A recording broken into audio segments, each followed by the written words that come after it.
This is a podcast about one woman's mission to help entrepreneurs and business owners write better business books.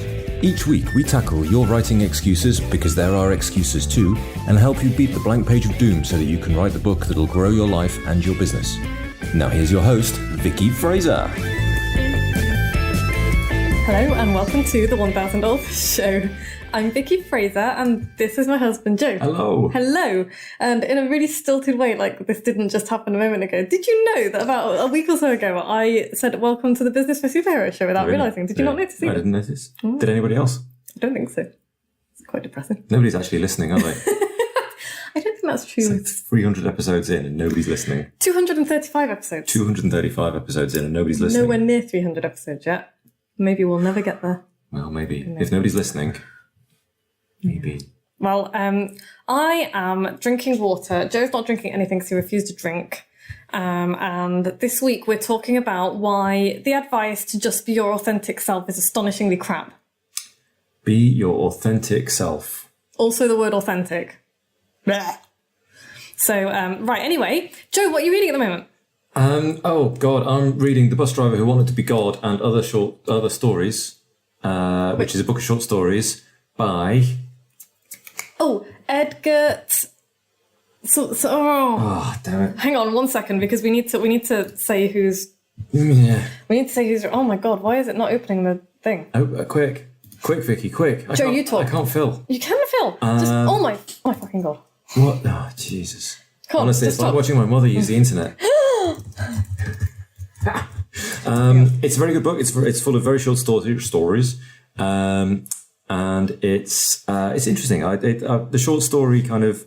It's by Etka Carrot. Etka Carrot. Yeah, that's the name. I'm not really used to reading short stories. I keep kind of falling off the end of them. Okay. Like that. But it's a nice little book. It's kind of interesting. I like short stories, and the reason we've got this book, by the way, is because we were listening to This American Life podcast when we were on our way to our holiday. Yes. And they were. Did they read one of the short stories? I read one of the short stories, which was about a guardian angel. It was called something like Hole in the Wall, or that was it. It was great, and we both really enjoyed it. And so immediately, while the podcast was still on, I got onto Amazon and ordered the book because that is the power of people talking about your books on podcasts. By the way, other people go and buy them. Yeah, other people go and buy them. So if you're an author and you want to be interviewed on my podcast, pitch me. Tell me why I should have you on. I might not agree. You might not be a good fit for my audience. If you're peddling homeopathy, I'm probably not going to have you on the show. But yeah, if you want to come on the show and talk about your book, then pitch me. Cool. Do it well though. Don't just be like, I've got a book and I want to come on your show. You've got to do better than that. I get a lot of pitches for the show, and most of them are kind of that kind of thing. Okay, so I'm reading at the moment The Lost Continent by Terry Pratchett. I'm going on a little bit of a Terry Pratchett kick. I'm actually waiting for Joe to finish reading the book of short stories because I want to read that. Well, that'll be like tomorrow or something, I reckon. Yeah, and I'm on about my 53rd reading of the Discworld series at the moment, so nice. Never gets old. Non-fiction, I am just about finishing Don't Touch My Hair by Emma Dabiri, which is an absolute magnificent powerhouse of a book. And honestly, it's one of those books that I'll kind of be reading it and I'll just have to put it down and I'll be like, oh, okay. And then I'll have to pick it up again and read it again. And then I'll be like, oh. And I had a bit of a moment last night when if you don't know what this book is, it's looking at the history of Africa and colonialism, but through the lens of hair. Right. And specifically black women's hair and the very, specific issues and social issues and things that come out that. It's really, really, really interesting. And a few of the things that have really shaken me to my core is a couple of just the history of Africa before white people got there and fucked it all up is that we don't even hear about it. It starts with slavery. That's where it starts. Or, barbaric, uncivilized places. And actually what we're never told is that there were all of these cultures and societies and civilizations there that were incredible. Go Google the city of Benin. The kingdom of Benin was this amazingly beautifully laid out city that was razed to the ground by, guess who? European colonialists. And it was just this incredible place where there was no crime. Everything was really well organized. it was amazing, and it's just kind of heartbreaking that you think about what could the world have been like if history had been different, you know, if we hadn't decided to march across the world and stamp this, you know, this nonsense on it, because it is nonsense, because that's what's led to our current capitalism that is eventually going to implode in some way because we can't keep growing forever. Yeah. And, you know, it's just, to me, it's really fucking tragic to think that what could the world have been like? You know, what could the world have been like? Anyway, the other thing that she'd said that I just read last night, and this is relevant because before we started recording, I was like, oh my God, I look like shit. My hair looks rubbish. I'll put some lipstick on. And then I was like, why has the lipstick not magically transformed my face? And it's like, damn it, what's the point of lipstick? And all of that is like a particularly special level of bullshit that comes from, and this is what Emma Dabiri was talking about. This is the thing that made me go, oh, it's like this idea of women being under the male gaze, and not just the male gaze, but like the white European male gaze. Like we are objects to be looked at and valued for our looks and not anything else. And if you think about it, that's how our entire beauty industry and society is built upon. Mm-hmm. Women are valued only for their looks and for their ability to breed children.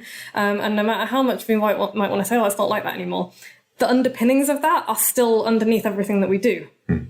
And that's why I am like, oh, I look really crap, I can't go on a video. And it's like, why is my self-worth predicated purely on what I look like? And why do I feel the need to paint my face? And, you know, that idea that we only ever judge people on visuals is A, not universal, and B, not even true, I don't think, for most of us. It's just that that's what we're told is the way things are. What do you think? I need to read the book. You do need to read the book. It's a really great book. But yeah, it's made me think about a lot of things and just be sad and angry about a lot of things, and also hopeful about a lot of things as well. So it's cool. Anyway, I'm about to start the next non-fiction book, which I shall talk about next week. But what else have we been doing, Joe? I've had an exciting work trip to Poland, where such things as pushing a hire car out of a cornfield in the rain happened. Why? Should have done a U-turn, took a left instead. Turned out that the left on the map was in fact a track across a cornfield, and it was raining and it was dark. And you did not have a suitable vehicle, did you? We did not have a suitable vehicle. A hybrid electric petrol Toyota Corolla. Did it have one hamster power? Is not the vehicle of choice for off-roading in foot-thick mud. So that was fun. That was great. Other things that happened, we spent an awful lot of time in an Amazon factory in Poland, which was like 24/7 happy hardcore. Oh, really? Oh, Jesus. Which was just, yeah, it's kind of amusing for an hour. And then it's like, can somebody change the music, please? Now, I don't know if it's like the people who work there choosing the music, or if it's like some kind of Amazon. Is it very repetitive work that they do? Because that might be deliberate, so they can kind of pick up a rhythm. It might be like a deliberate. Also, this is how people get productive. Is we play happy hardcore at them at like 100 decibels all day. And I don't know. I don't think Joe can probably talk about this, so we can't probably talk about it. But he told me how Amazon print-on-demand book factories work, and I was like, really? So I was surprised. So Joe's going to find out if we can talk about that at any point, and if so, we'll talk about it because it's really interesting. What am I doing? I am back on the aerial training train. I am back on the trapeze at the studio because it's rained for a week solid. And I have also started a 6-week handstand course because I just felt like I needed to kickstart my training again. And my new morning routine I love. So I'm like up at 5:30, reading and stuff till about 6:30. And then, what was that? What? A giant bird just flew across. And basically I'm doing my handstand training first thing in the morning every morning, and it's really great. Nice. Yeah, and my butt hurts. My butt muscles. Anyway, I don't know how long we are into this. We are 9.5 minutes in. Well, we had important things to say. Yes. Important things to say. But now we want to spend the rest of the podcast talking about how to be your authentic self in writing. Right. And why that is astonishingly crap advice. So, I mean, can you define what authentic self is? Because to be honest, that just sounds like the kind of language that is Life coaches use. touted around by people whose doorstep I would not darken. Honestly. It's a little bit. I mean, I should qualify that by saying it's not that it is in and of itself a crap thing to aspire to, but the way it's handed out to people is just astonishingly crap, because everybody's like, oh, you've just got to be yourself. And that's why they leave it. And it's like, well, what? How do I don't know who I am. What? And particularly when it comes to writing. So I have a question for you, not for you, dear listener. Why did you start writing? What made you want to start writing? Or if you're not a writer, whatever you do in business or life, why did you start it? Somebody presumably inspired you. Or you saw somebody do something. Like musicians will usually have seen a band and be like, oh, saw Queen at Wembley or something, and would have been like, oh, I want to be Slash. No, Slash is in Guns N' Roses. Oh my God. It's because of the hair, Brian May. I'm very tired. I had a long day. I might get them to edit that out because it's just too shameful. Yeah, saw Queen, wanted to be Slash. Okay. Let's move on. If my brother hears this, he's just going to disown me. Anyway, for me, that inspiration to become a writer was like Hulk Hogan. It was Enid Blyton really early on, the Bronte sisters, T.S. Eliot, C.S. Lewis, Terry Pratchett. I wanted to write like them. And later on, I wanted to write like other writers that I admire in the kind of non-fiction area. So people like Margot Aaron. Hi, Margot. Ash Amberger, Laura Belgray, Colin Theriot. People whose writing I love. Okay. And so I began my writing as an imitator, because that is what we do. It's what we all do. It's like, that's basically what babies are, right? They're little copy machines. Copy stuff. Yeah, which is why it's hilarious to say swear words in front of kids that are just learning to talk, because then they repeat them. Particularly not kids that are not your own. Yeah. Oh, yeah. Kids that are not your own. Yeah. Yeah. Disclaimer: I accept no responsibility for any fallout that may come from doing that. Don't do that. But it's funny. It is So yeah. fun. But yeah, I mean, that's what we do, right? When we first start doing anything, we start by imitating. Yeah, we do it the way somebody else taught us to do it. Yeah, or we do it the way we've seen somebody else do it, or we do it the way that somebody we admire does it. And that's fine. But then we kind of start our businesses, which is great, or we'll start writing, and then we have people screaming at us from all of the corners of the internet that we must be our authentic selves, right? And it's just like, but I've just started, and how am I supposed to do that?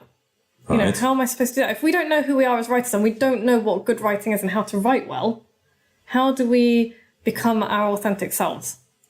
And so this is a big problem, I think, because people, we always think that we need to have something unique and brand new right out of the gate. Sure. And as we've talked about before, when we talk about inspiration and ideas, that just doesn't happen anywhere ever. No, there's no such thing as a brand new idea that arrives fully formed in people's heads. That's not how things work. Innovation comes from combining other things, and then that's sparking new ideas. It's not like you can kind of sit there and think up a warp drive if there's never been any kind of flight before. It's just not how these things work. When they invent warp drive, it'll be because of all the stuff that's come before it. Right. Does that make sense? Yes. You look puzzled. Do you disagree? No, I mean, there are innovative things that happen, and culture takes a big step forward when steam is invented or something. Oh, yeah. There's a big, huge thing. Sadly, most of us aren't that person, and we're all just incrementally tinkering with the things that exist. Well, okay then, but tell me this: what brand new thing that didn't rest on the shoulders of something else did steam? How did steam? I have no idea. Good. But it wouldn't have just arrived fully formed. It would have come from something. And yes. Sometimes it's an accident, like penicillin was discovered by accident, and Post-it notes were discovered by accident in the search for something else. So, really? Yeah. What were they looking for? Post-it notes. Oh, okay. So post-it notes is a good story. There was a person at 3M, and I think they were looking for really, really good super glue. I think they were trying to develop really sticky super glue that was like Gorilla Glue type stuff.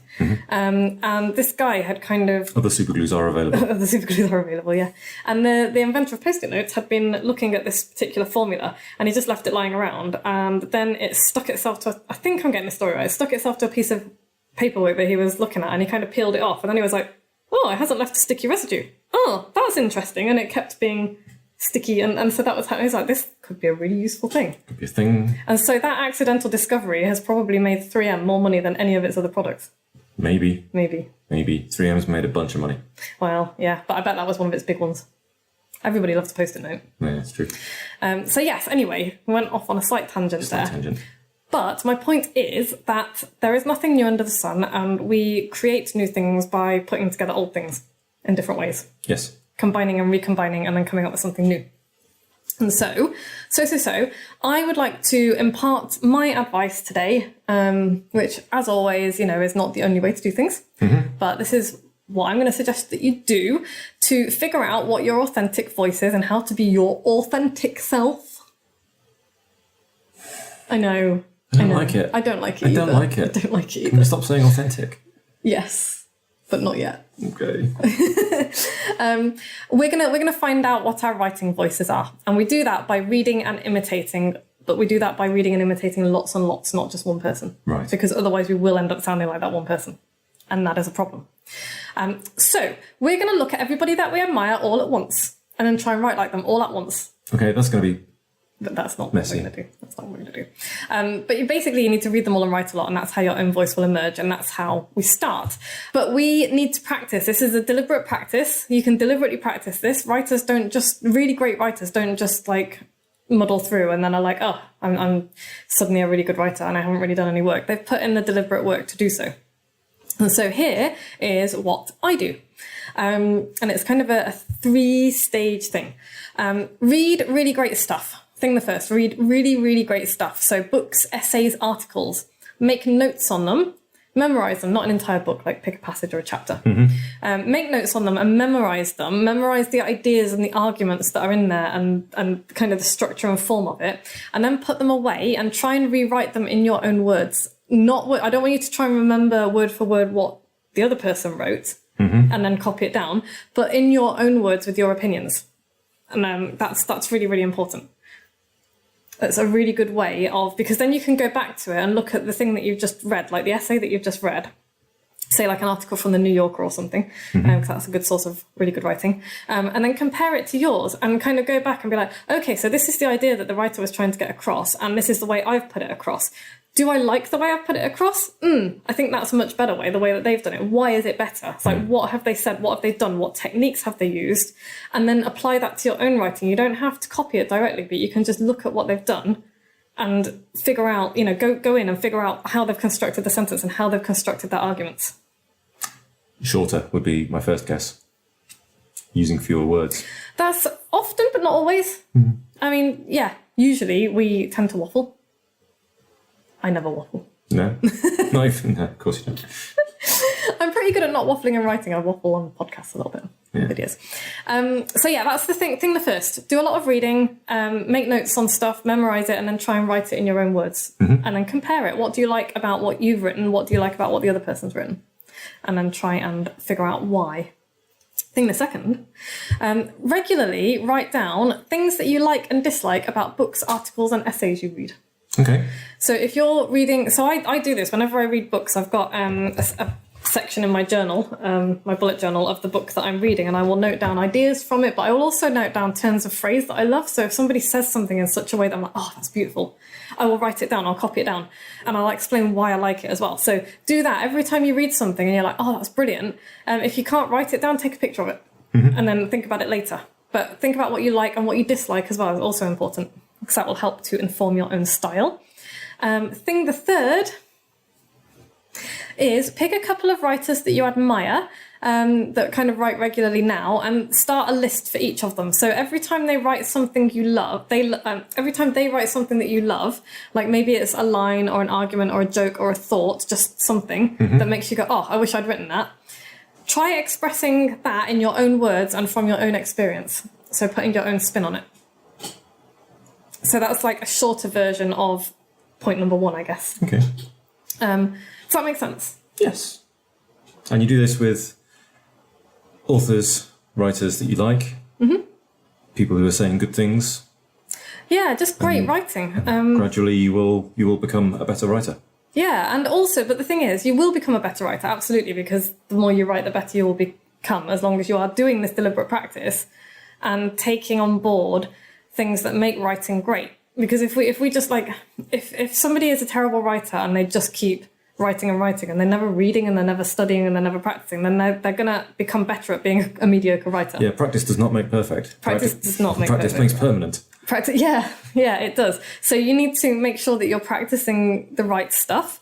And with good writing, that it does tend to be quite subjective. But I think we can all agree on bad writing, right? People will disagree on what makes good writing because it can be quite subjective. But bad writing is usually fairly instantly recognizable. So yeah, it's really important. Practice, but practice deliberately and practice to get better at what you're doing. And there are ways to do that when you write, and that is some of those ways. Cool. So I hope that helps. So what's the takeaway, Joe? Imitation is how we start learning, and application is how we become unique. Well read. I know, that was like written down just there for me. See, that is an occasion where Joe could have looked at that and gone, you know what, I think that's not really a great way of writing that. I could have come up with something better. On the fly, no pressure. Well, that's usually what I do. Anyway, so yes, 3 things to help you become a better writer and write in your authentic voice. Yeah, and then we're going to stop using the phrase authentic voice. Yes, we are, because it's such a big pile of wank. Excellent. But we do want to sound like ourselves ultimately and not a pale imitation of somebody else. And that's why we do this. Yes. So, but do not worry if at first you start off sounding a little bit like somebody else. You can fix that. It's probably what will happen. Yeah. You're right. Yeah. You're hungry. Yeah, I am.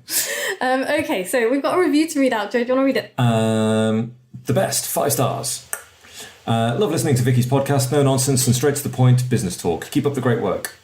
From Navstar, 25th of October, 2016. I know, right? That was a long time ago. I know. I'm reading a big broad swathe of reviews out. Now, the problem is if we get more than 1 review a week and we only do 1 podcast a week, we're never going to catch up. Well, if we start getting lots of reviews, we'll read more out. Okay. Yeah. Send us more reviews, people. Please. Yeah. Yeah, so it's not business talk anymore. It's book writing talk, but it's the same thing. Yeah. So coming up next week, we're going to do a crash course in editing because I'm getting a lot of questions about, oh my God, how do I edit my book? Which is perfectly reasonable because nobody wants to. So we're going to talk about that, and I'm going to give you a super simple way to get started that makes the whole thing a little bit less horrifying. Nice. Yeah, because I'm nice like that. And yeah, you can, by the way, we were talking about this in great detail in my live writing sessions, Team Moxie, moxiebooks.co.uk/power hour. It was one of my Team Moxie who asked me that question. In fact, 3 of them, because they were all like, I don't want to do it. And so we had 15 minutes and we talked about the best ways to get started and what you need to think about and what you don't need to worry about. Okay. And so if you would like to be part of that and learn amazing things about how to write a book, how to write better, build a writing practice that means that you write every day and get better and better and better and faster, Join a group of interesting, exciting people who are getting stuff done. They are interesting and exciting people, and they're saying such great things as well. Like Tam made me cry the other day because she posted such a lovely thing on Facebook. Did you see it? I saw that, Yeah, it was so lovely. And it's just such a great group of people. And honestly, they will lift you up and kick your butt and cuddle you when you need a cuddle, and it's just fantastic. And I've got a special offer on at the moment, actually, for everybody who has done my 5-day challenge, which I'll talk about another time, I'm sure. So if you've listened to every episode, you can email me with your postal address and I will send you a special silly gift. If you like this podcast, go and subscribe on iTunes or wherever you get your podcasts. And please leave us a review, pretty please. We will read it out. We will. Or share this podcast. If you know somebody who will enjoy us, send them a link, moxiebooks.co.uk/podcast. And don't forget, you can join my live writing sessions every day at moxiebooks.co.uk/power hour. So much more than just a writing session. Nice. Thanks for listening. Cheers. We'll be back same time next week. Bye. Bye. Thanks for listening. You can find links and show notes on the website at moxiebooks.co.uk/podcast, where you can also sign up for the best daily emails in the multiverse and find loads of free resources to help you write your book. We'll be back the same time next week with more tales from the book writing trenches and the latest on what the tiny sheeps have been up to.